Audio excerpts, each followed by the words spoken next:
Hi there. Hi Sabrina. Hi Ernesto. Today we have something very exciting for you. Sabrina, tell us what we're going to see today. Well, we are going to play some music, one of our favorite things to do, and we're going to introduce the instruments of the string family. The string family from the orchestra. So what are the instruments that are part of this family? Well, in an orchestra, there are 4 instruments of the string family, typically. From high to low, they are violin, viola, cello, and double bass. I can hardly wait to see these instruments up close, and then we'll play music from different parts of the world, from different times and different styles. So let's get our friends here to introduce the instruments for us. Okay.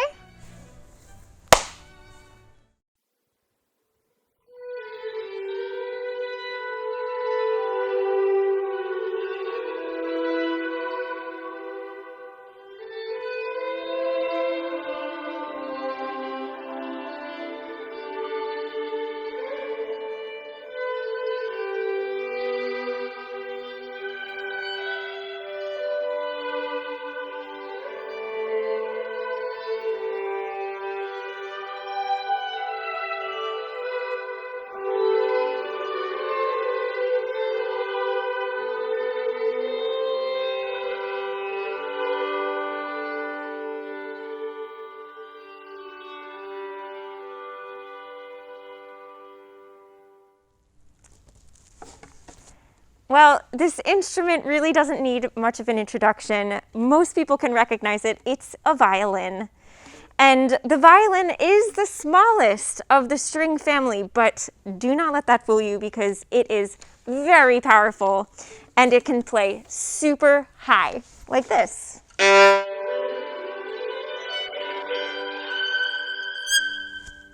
It's powerful, woo, right? Kind of loud. But you know, because it has the highest voice of the string family, it is most suited to play the melody. And so it's kind of like, we're kind of like the lead singer of the band, especially if you're first violin, you're leading the band. And, but almost always we get to have a partner in crime, violin 1 and violin 2 in string quartet and an orchestra. And I love playing violin 1, but it's really fun to play second violin as well, because second violin is really responsible for supporting the first violin. It's a really important job, as well as to make the piece that we're playing a little bit more exciting by having really vigorous rhythms, like in the Mozart Eine kleine Nacht music, which you will hear later, as well as making the melodies that the first violins play a little bit more interesting by playing really cool harmonies, like in the tango that we're going to play later in this segment. So for example, Sabrina is going to play a little bit of the melody by herself as the lead singer, and we're going to compare to see what it's like with the first violin and then with second violin. It's going to be lonely. Here we Real go. lonely. Here we go.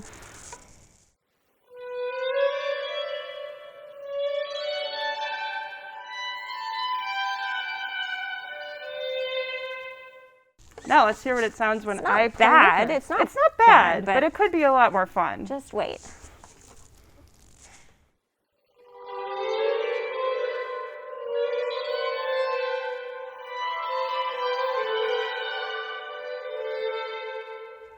Oh, so much better. So much more satisfying. I love having a partner. So that's a little bit about the violin. There's so much more. It's one of the most amazing instruments, capable of so much. But we're going to leave it at that. And we hope you get to play it someday. Yeah. This is the viola.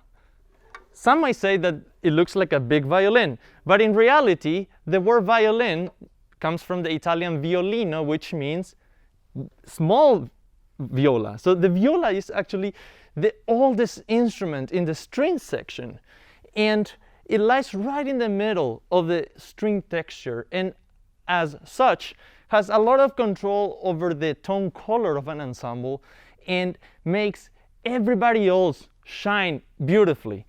What I really like about the viola is that it has a lot of different sounds that it can make. It has a very rich and beautiful bottom register, very profound sound. Listen to this.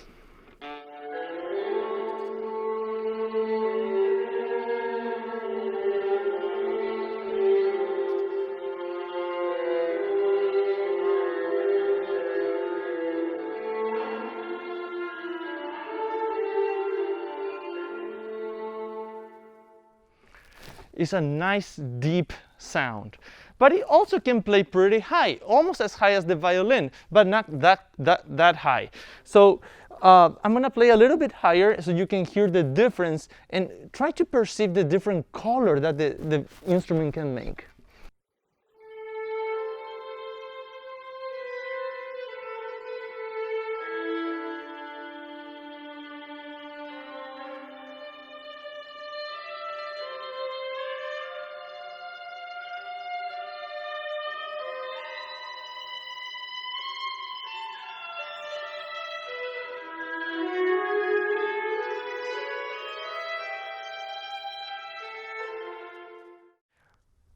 What I love about playing the viola is that sometimes as a violist you get to shine, but most of the time you make others shine and you complement the other instruments in the orchestra very beautifully.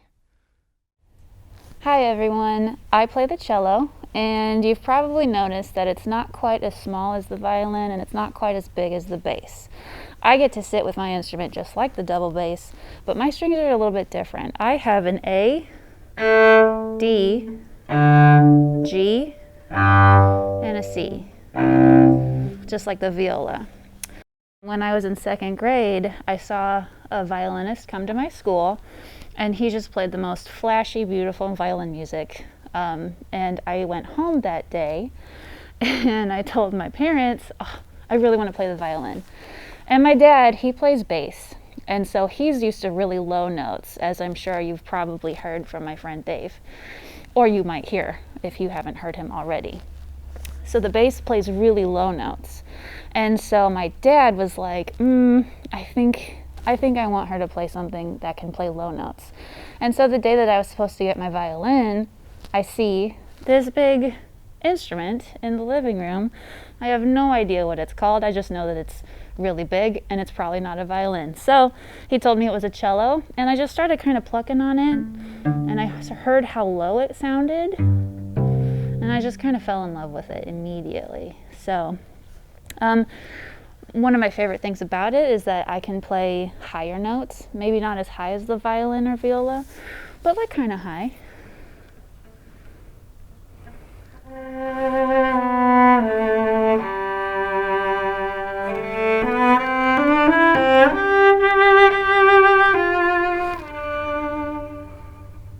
It can go a little higher than that. I think one of my favorite high notes, I don't play there too often, but when I do, it's spicy. But I'm going to play two things for you. The first one is from Bach's Third Cello Suite. It is the slow movement, the saraband. And you can hear the lower notes of the instrument. It uses the C string, and it really resonates. So this is the Bach saraband.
And the second thing that I'm going to play for you, I'm sure none of you have heard before, But just let your teacher know, or whoever you're with. Let them know if you know this one.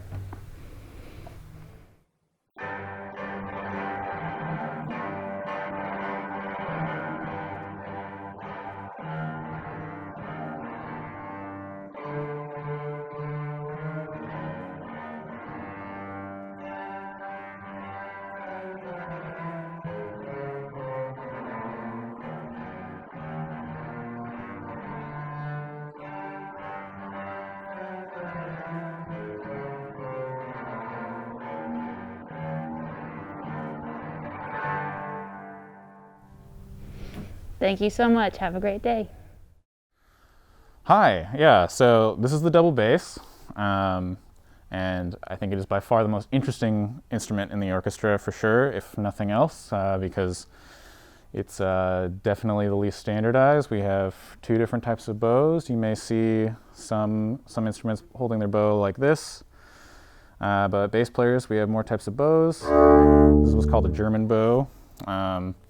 The strings are opposite of a violin. We have G, D, A, and the lowest string is E. But I have this cool contraption here that actually makes it lower. So I have a low C. And I can open, close it, get a lower sound. The bass is one of the most versatile types of instruments in the orchestra. It's found in all types of music.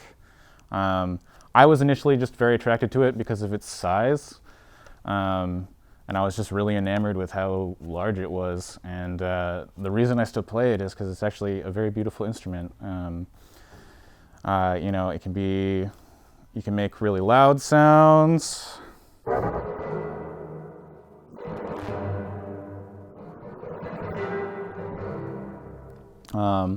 But you can also make very beautiful sounds as well.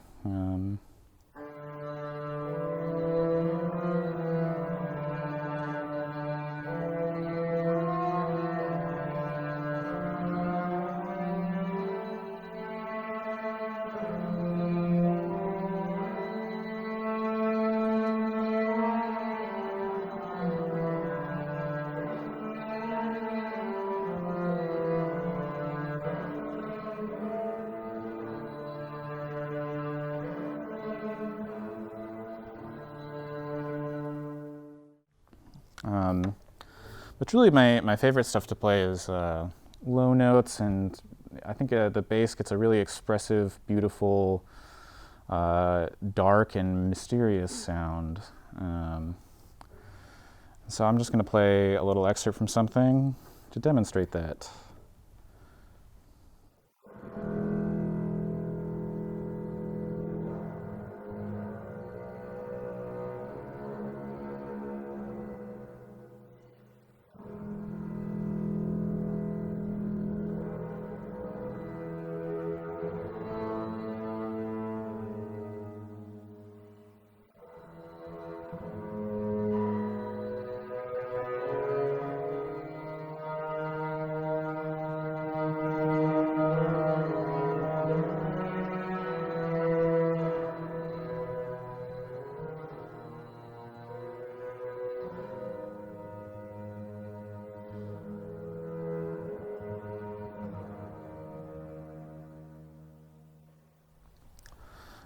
So I really do think that the bass is one of the most interesting instruments, definitely underrated, and a lot of people don't notice it when they come to a concert, but you do affect the orchestra significantly, and can really change the sound of an orchestra.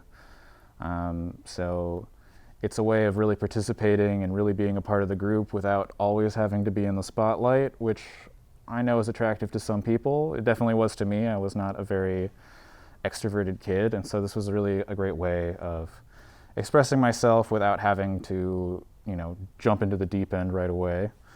But it's really a beautiful instrument, and I hope you all give it a chance. The first piece we're going to play for you is called Eine kleine Nachtmusik. What does that mean? Well, that is German for a little night music. Oh, like a party? Something like that. Okay. This piece was written by Wolfgang Amadeus Mozart, who lived in a city called Vienna in Europe, in Austria, and he was often asked to write music for parties and gatherings and all sorts of social events. But you know what is so interesting? Mozart was a genius, and he wrote music from a very early age. In fact, he was only 8 years old when he wrote his first symphony. Pretty unbelievable. I was not writing symphonies when I was 8. But this piece, Eine kleine Nachtmusik, what is something so interesting about it? Oh, well, I love the way this piece starts, and I think you guys are going to recognize it. But it starts with all 5 instruments playing the exact same thing. In music, we call that unison.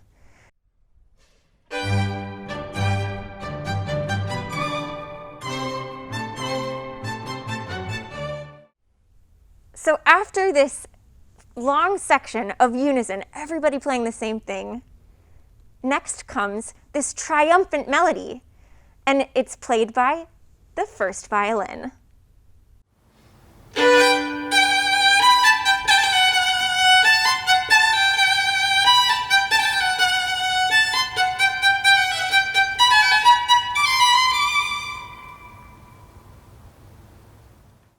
Oh, well, that was kind of lonely and anticlimactic. But guess what? Mozart, to make it more exciting, he added the other instruments of the orchestra to support the first violin.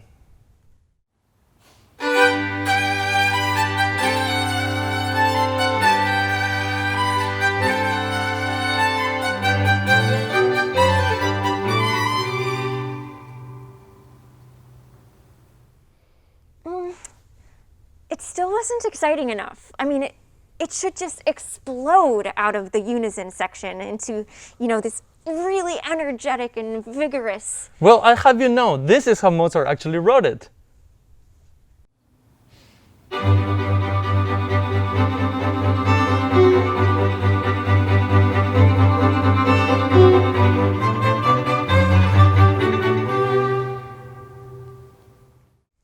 Well, let's put the melody and the accompaniment together.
From the streets of Vienna, we go to Buenos Aires, capital of Argentina.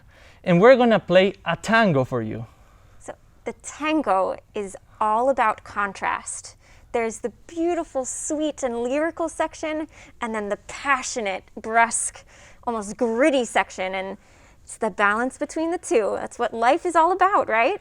And this tango is titled Por una cabeza.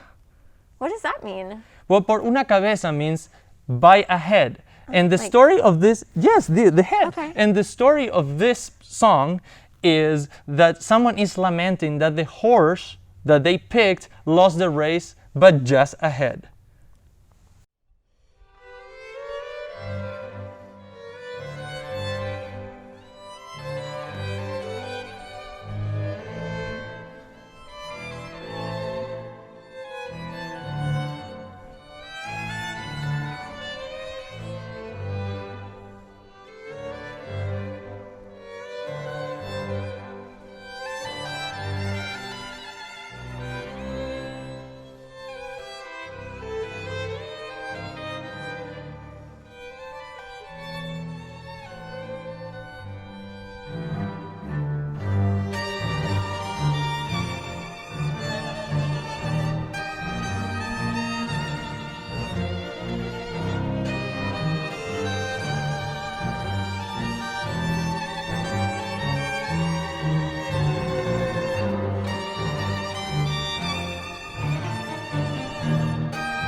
The strings of the orchestra are the heart and soul, and they can really achieve this human emotion that even words can't describe. And that's why the strings are so important in movie music. Now, when you watch a movie, it's the music that's making you feel. And we have a pretty great movie to play music from. And I have a feeling that you'll recognize it.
After watching this mini concert, I hope you'll choose one string instrument to play. There's so many to choose from: violin, viola, cello, double bass. It's hard to pick. See you in orchestra!